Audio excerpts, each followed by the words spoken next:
Please don't make tonight awkward.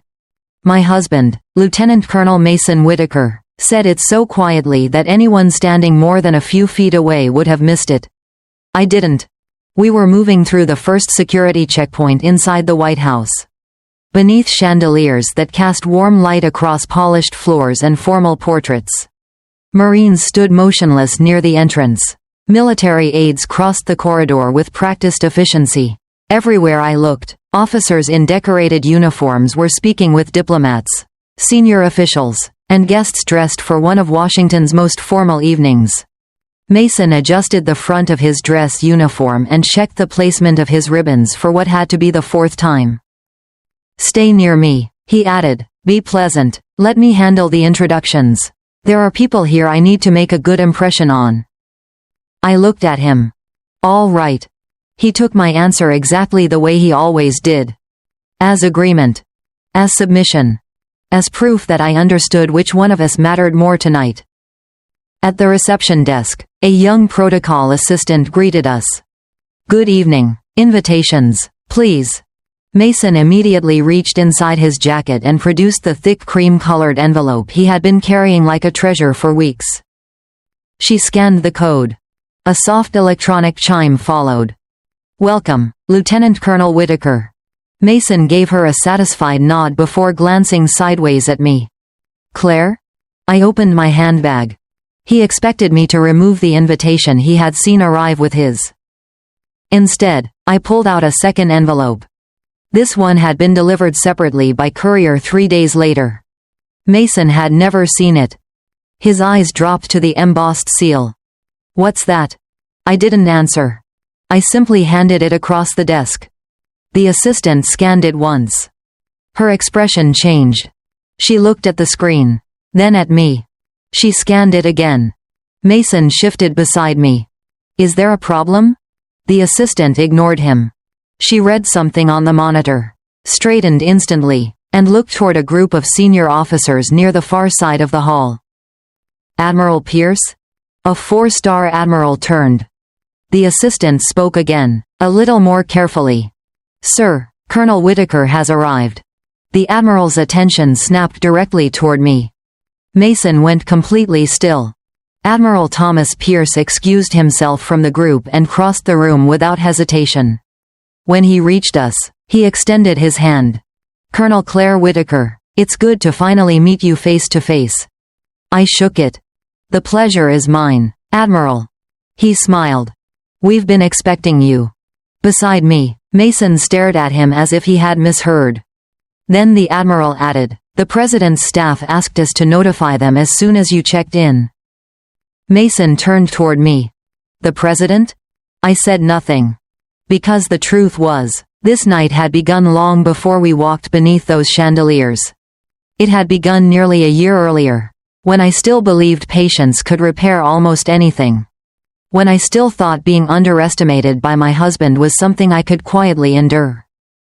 My name is Claire Whitaker. At the time, I was 30 years old and had spent most of my adult life as an Army logistics officer. People outside the military often hear the word logistics and picture warehouses. Forms, supply closets, inventory lists, and someone sitting behind a desk counting boxes. There is some of that.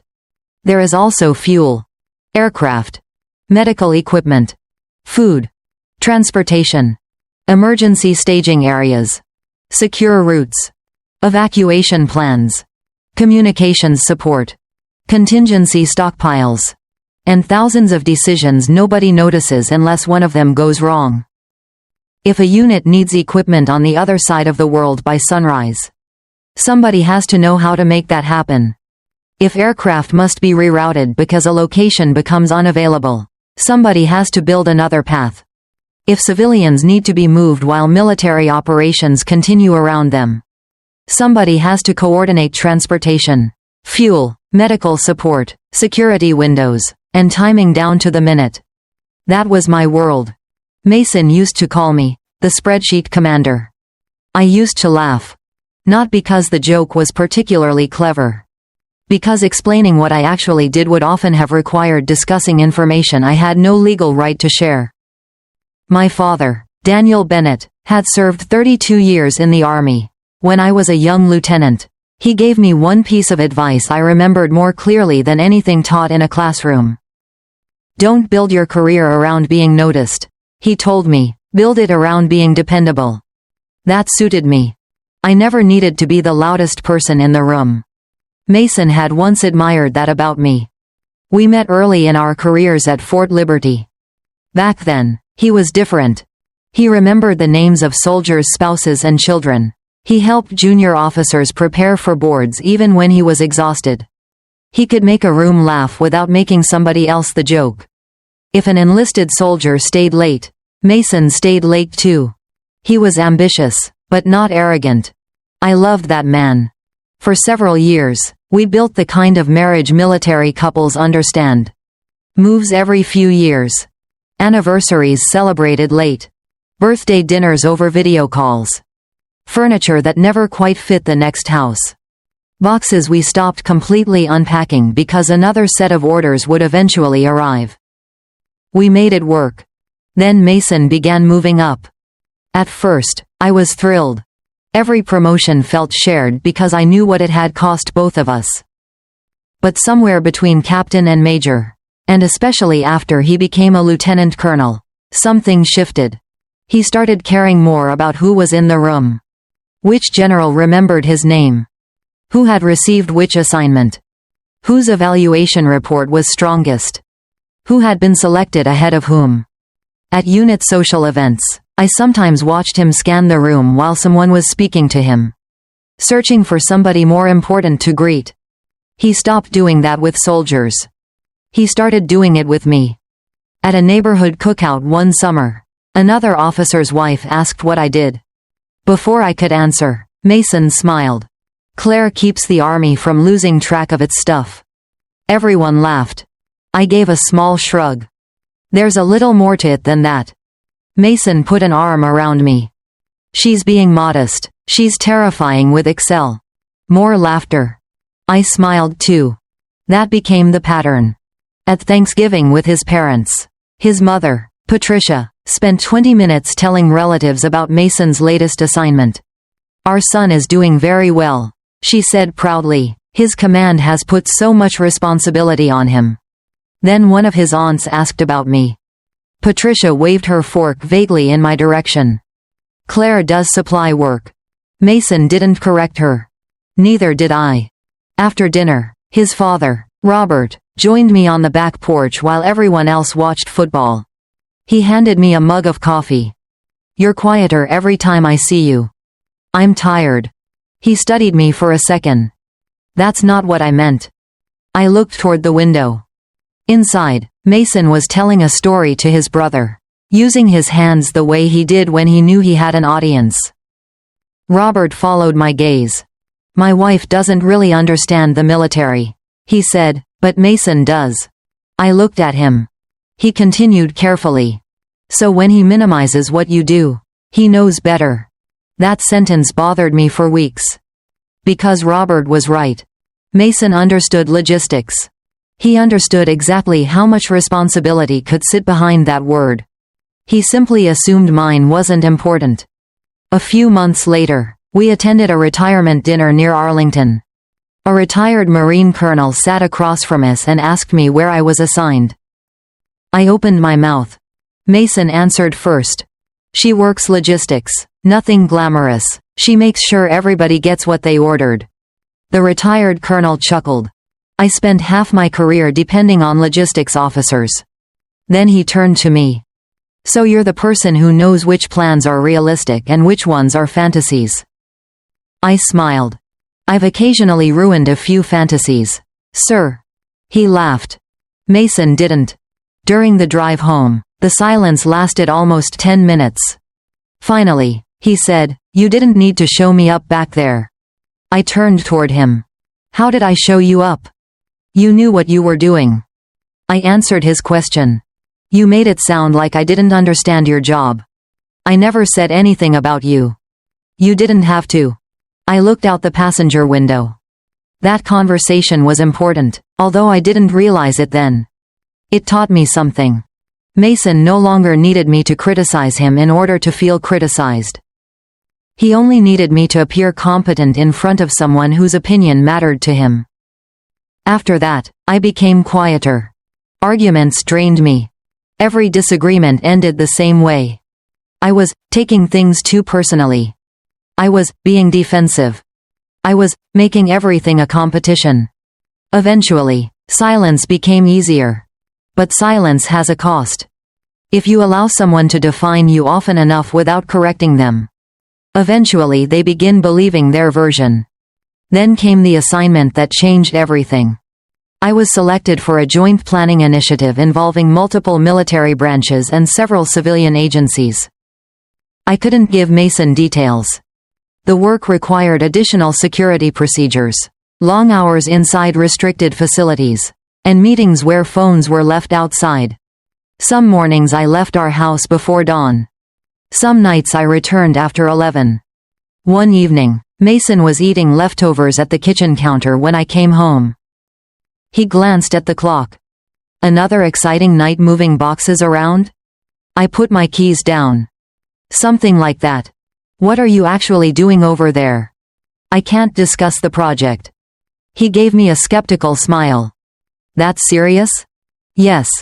Fine, keep your secrets. It isn't personal. I know. But his tone said he didn't believe me. A week later, at dinner with his parents, he turned my workload into another joke.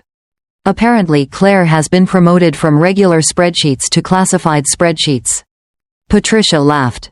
Well, at least somebody in the family understands what Mason does. I never could follow all those military jobs. Robert looked at his son. Mason didn't notice. I did. Later that night, lying awake beside him, I wondered when exactly I had become someone my husband was comfortable diminishing for entertainment. I didn't have an answer. The following Monday, I entered a secure conference room in Washington. The walls were covered with maps. Large screens displayed transportation corridors, airfield capacities, medical staging locations, fuel projections, and contingency routes. Representatives from the Army, Navy, Air Force, Marine Corps, State Department, and several civilian agencies filled the room. The situation we were planning for was unstable. An Allied evacuation framework overseas had developed serious vulnerabilities. If conditions deteriorated, thousands of American personnel and civilians could require rapid movement with almost no margin for error. Our job was to build an alternative before anyone needed it. For months, that became my life. We designed routes. Then backup routes. Then backups for the backups. We calculated fuel, aircraft capacity, medical support, temporary shelters, ground transportation, communication gaps, weather delays, crew rest requirements, food, water, medication, documentation, everything.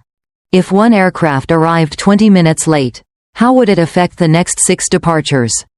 If a runway closed, where did the traffic go? If one route became unsafe, how quickly could another be activated? Nobody involved cared about receiving recognition. We cared about whether the system would work. Then, one night, it had to. The warning came sooner than expected. We had less than 72 hours. The plans we had spent months building became reality. For 3 days, I barely slept. Neither did anyone else. Pilots flew difficult schedules. Maintenance crews turned aircraft faster than anyone thought possible. Junior officers made decisions far above what their rank would normally require. Medical personnel established temporary stations almost overnight. Civilian partners moved people through unfamiliar systems with remarkable discipline. My job was coordination. I spent hour after hour in a secure operations center tracking dozens of moving pieces and solving problems before they became larger ones. When it was finally over, everyone had been moved. Safely. I drove home the next morning and sat in my car for several minutes before going inside. Mason was upstairs getting ready for work. He came down fastening his watch. "You look terrible." "Thank you." He laughed. "Long night?" "Yes." "What happened?" I can't talk about it." He kissed my forehead absently. "Then get some sleep, logistics queen." He left. I stood alone in the kitchen. For the first time, I didn't find the nickname harmless. Several months passed before any portion of that operation was approved for public recognition. By then, life at home had continued as usual. Mason remained focused on command. I remained quiet. Then 2 envelopes arrived. Both were thick. Both formal. Both bore official seals. Mason found the mail first. He opened his envelope in the kitchen. For several seconds, he simply stared. Then he shouted my name. "Claire." I hurried downstairs. He held the invitation up. "We're going to the White House." His entire face was glowing. "A formal military recognition reception. Look at this." "I see it." He grabbed his phone almost immediately. His mother was the first call. "Mom, you're not going to believe this. I've been invited to the White House." Then his brother. Then a former commander. Then a friend from his unit. Every version began the same way. "I've been invited." Not, "we." I noticed the second envelope still lying beneath the mail. It had my name on it. Later, after Mason left the room, I opened it. The contents were different.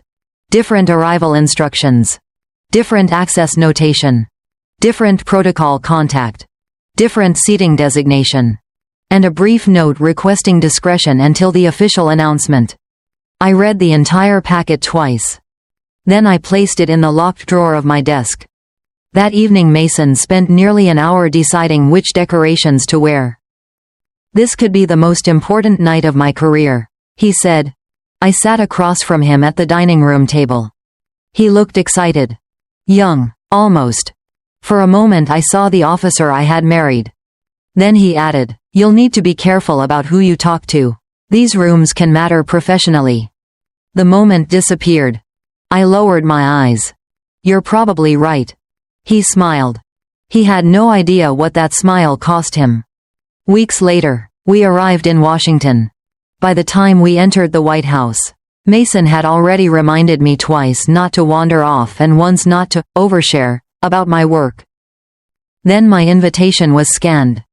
Then Admiral Pierce crossed the hall. Then Mason heard that the president's staff had been waiting for me. And suddenly nothing fit the story he had been telling himself. Admiral Pierce turned toward a protocol officer. "Colonel Whitaker is expected in the East Room." "Of course, sir." Mason stepped forward. "I'll come with her." The protocol officer checked his tablet. "Your seat is in another section, Lieutenant Colonel." Mason frowned. "She's my wife." "Yes, sir." There was no insult in the man's voice. That somehow made the moment sharper. "Colonel Whitaker has a separate designation." Mason looked at me. "Claire?" For years he had answered questions for me. This time, I let the silence answer for itself. Admiral Pierce gestured toward the hallway. "Colonel?" I followed him. The East Room had been arranged for a formal ceremony. Rows of chairs faced a stage. Senior military leaders sat among government officials, military families, humanitarian representatives, and invited guests. Admiral Pierce led me toward the second row. People stood as we approached. A Navy Vice Admiral shook my hand. "Good to finally meet you in person." An Air Force general smiled. "My staff has quoted you in meetings for months." The head of a major defense logistics organization laughed when he greeted me. "So you really do exist. Half my people only know you as a voice on secure conference calls." I smiled. That was probably safer for everyone. He laughed. Across the room, Mason had stopped near his assigned row. He was staring at me. His commanding general, Major General Warren Caldwell, followed his gaze. I couldn't hear the first question. I saw Mason answer. Then Caldwell looked directly at me. His expression changed. Later Mason told me exactly what had been said. "Do you know Colonel Claire Whitaker?" "She's my wife." Caldwell had stared at him. "Your wife?" "Yes, sir." "You never mentioned that." Mason had no answer. A few minutes later, the room was called to order. The president entered with senior defense officials. After the opening formalities, he approached the podium. His first remarks focused on service that happened outside public view. He spoke about people whose names rarely appeared in newspapers. People whose work was classified. People whose families sometimes knew only that they were gone early, home late, and unable to explain why. I felt my hands tighten in my lap. Mason sat several rows behind me. Then an image appeared on the large screen. A map. Transportation corridors. Staging locations. Evacuation routes. Medical points. The operation. Parts of it had finally been cleared for public discussion. The president explained that months earlier, an overseas evacuation contingency had been approaching a dangerous point. If the situation had failed, thousands of American personnel, diplomatic staff, and civilians could have been stranded. The room grew quieter. He described the cooperation required among the services and civilian agencies. Then he said one officer had repeatedly declined individual credit, insisting that the operation belonged to the team. My heart started beating harder. I knew the sentence that was coming. Still, hearing my name from that podium was something I had not prepared for. "Colonel Claire Whitaker, would you join me?" There was a fraction of a second when nobody moved. Then the audience applauded. I stood. Across the room, Mason stared at me. Not at my uniform. Not at my rank. At me. For the first time all evening. And maybe for the first time in years. He truly looked. Admiral Pierce leaned toward me as I stepped into the aisle. "Go. I didn't do this by myself." He smiled. "That's one of the reasons everybody agreed you should be the one standing up there." I walked toward the stage. The president shook my hand. "Colonel Whitaker, thank you. Thank the team, sir." He smiled.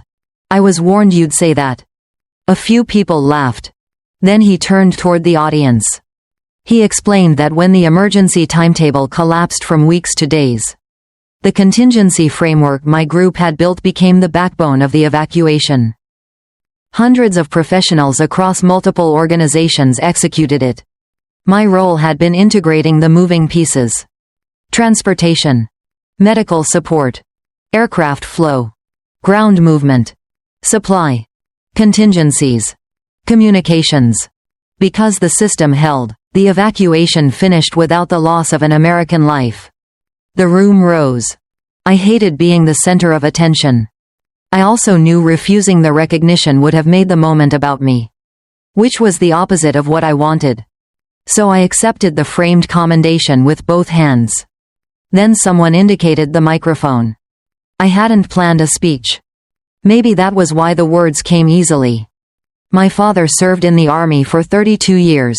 I began, when I was young. He taught me that leadership isn't proven by how many people know your name. It's proven by how many people can do their jobs because you did yours. Several veterans nodded. The work being recognized tonight belonged to hundreds of people. Pilots, maintainers, medics, planners, communicators, logisticians, civilian partners, and young service members who solved problems at hours when most of the country was asleep. The room was completely quiet. Most of them will never stand on a stage like this. They don't need to. Their work already mattered. I paused. They are why missions succeed. They are why families get their people back. The applause that followed was louder than the first. As I stepped away from the microphone, the president leaned toward me. That was better than what my staff wrote. I laughed softly. I seriously doubt that, sir. I don't. The ceremony continued. I remember only pieces of the next hour. Handshakes. Faces. Congratulations. People mentioning meetings I had almost forgotten. A Navy captain told me his college-aged granddaughter had recently decided to pursue logistics after hearing about careers like mine.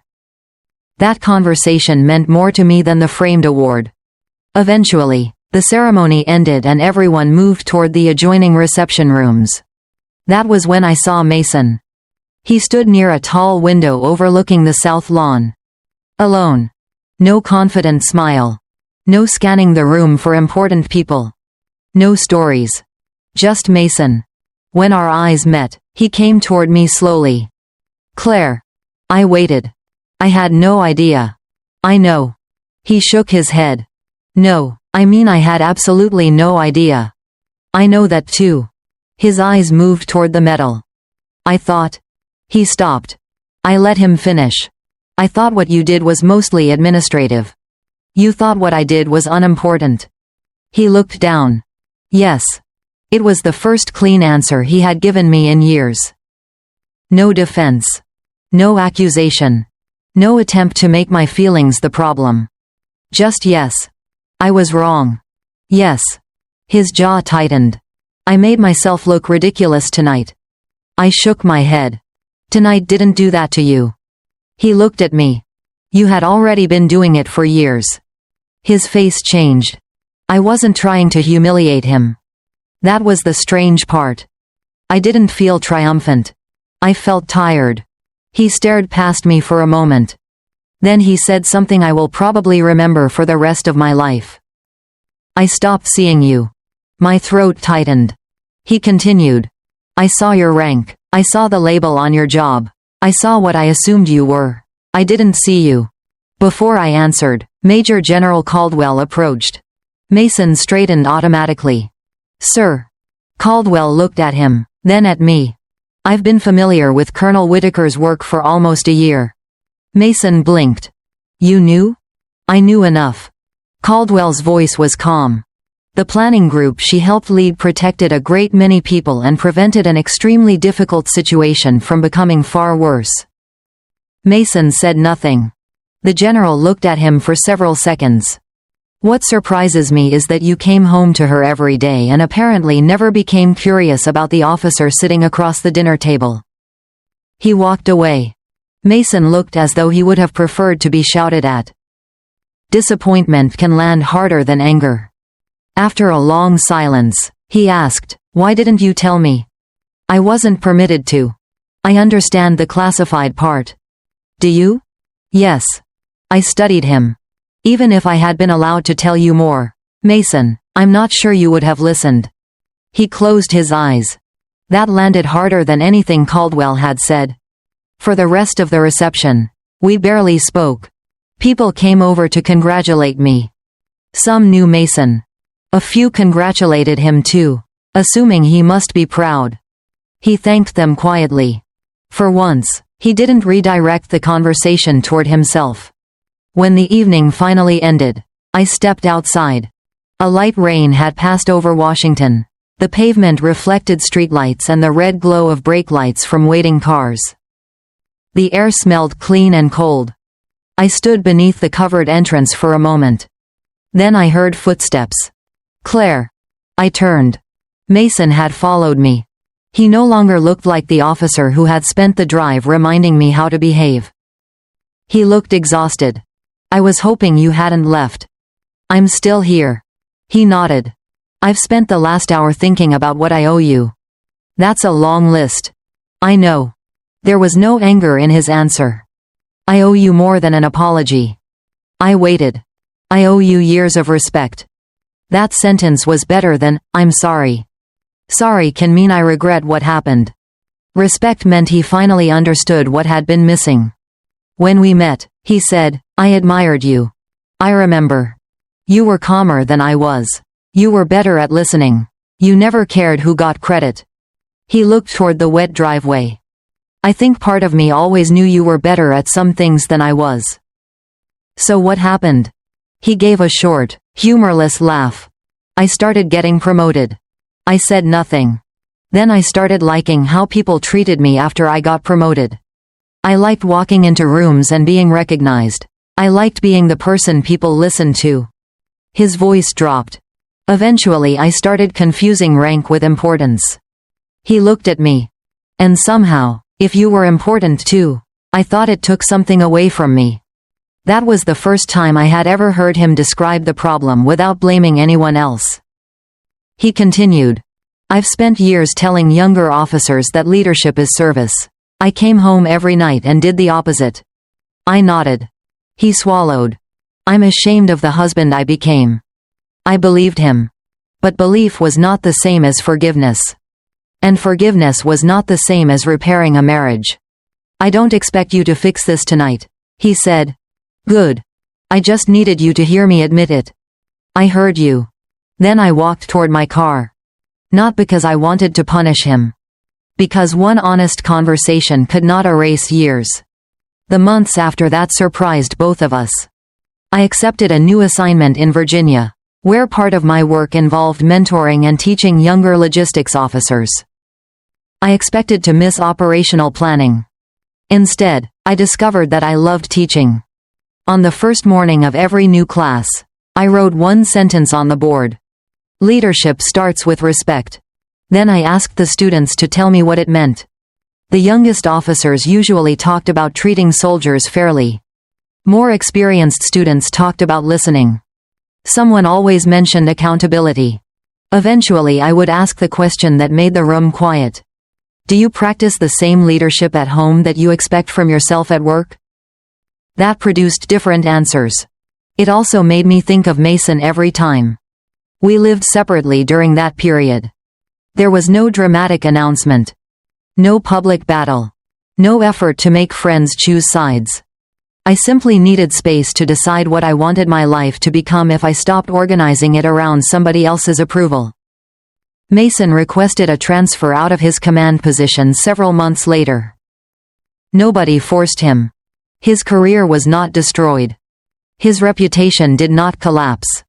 That would have made a simpler story, but real life is rarely that neat. Instead, he chose a less visible assignment and began working with a military leadership counselor. A mutual friend, Major Luke Sanders, called me one evening. I saw Mason. How is he? Different. That can mean a lot of things. He listens now. I smiled despite myself. That would be different. Luke was quiet for a moment. He never talks about the ceremony. I expected that. What does he talk about? The day he realized he had spent years coming home to someone he didn't bother to understand.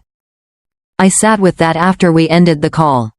If my goal had been revenge, I couldn't have designed anything more effective. But by then revenge no longer interested me. 8 months after the White House ceremony, Mason sent me a text. Would you be willing to have coffee with me? No agenda, no expectations. I stared at the message for almost 10 minutes. Then I typed. 1 hour. We met at a quiet cafe overlooking the Potomac. No uniforms. No ribbons. No formal titles. Mason wore jeans and a navy sweater. I arrived in a gray coat, my hair pulled back loosely. For a moment, standing beside the table, we looked almost like the people we had been before careers became the third person in our marriage. He didn't begin with another apology. I was glad. Instead, he asked, "How are your students?" I told him about a young captain who challenged everything I said and then stayed after class to ask the best questions. Mason laughed. That sounds familiar. You were worse. I probably was. I asked about his new assignment. He told me he liked being away from command. I forgot what it was like to work somewhere without needing every room to know I was in charge. That sounds healthy. It's humbling. That also sounds healthy. We talked about ordinary things after that. Our first apartment near Fort Liberty. The air conditioner that stopped working during July. The folding table we used as both a dining table and desk. The time Mason tried to cook Thanksgiving dinner and forgot to thaw the turkey. The neighbor whose dog somehow learned to open our screen door. For the first time in years, neither of us was performing. No competition. No correction. No audience. Just conversation. When our cups were empty, Mason reached into his jacket pocket. I found something. He slid a photograph across the table. It had been taken early in our careers. We were standing side by side outside a training building. Both young officers, both squinting into the sun. No impressive decorations. No important assignments. No polished speeches. Just Claire and Mason, laughing at something beyond the edge of the frame. I miss them, he said. I looked at the photograph. So do I. He hesitated. Do you think we can become those people again? I slid the picture back toward him. No. His face fell slightly. Then I smiled. I don't think we're supposed to. He looked confused. We're supposed to become better than they were. For several seconds, he simply looked at me. Then he nodded. Outside, the afternoon sun was dropping behind Washington. We left the cafe together and stopped on the sidewalk. There were still questions between us. Could trust return? Could respect become permanent rather than temporary? Could love survive after resentment had lived beside it for so long? I didn't know. And I stopped believing every story needed an immediate answer. Whether Mason and I ultimately rebuilt our marriage was less important than what happened to each of us after the night he told me not to embarrass him. Mason became a more thoughtful officer because he finally understood that authority and character were not the same thing. I became a stronger woman because I stopped confusing patience with self-erasure. Neither of us ever looked at rank the same way again. Uniforms eventually come off. Assignments end. Commands change. Awards move from office walls into boxes. Even the most important titles eventually belong to somebody else. Character stays. So does the way you make people feel when there is nothing they can offer your ambition. That was the lesson Mason learned beneath the chandeliers of the White House. And it was the lesson I had spent years learning in quieter rooms. Never assume the person who speaks least has accomplished the least. Never mistake humility for insignificance. And never believe someone is standing in your shadow simply because they have chosen not to announce their own light.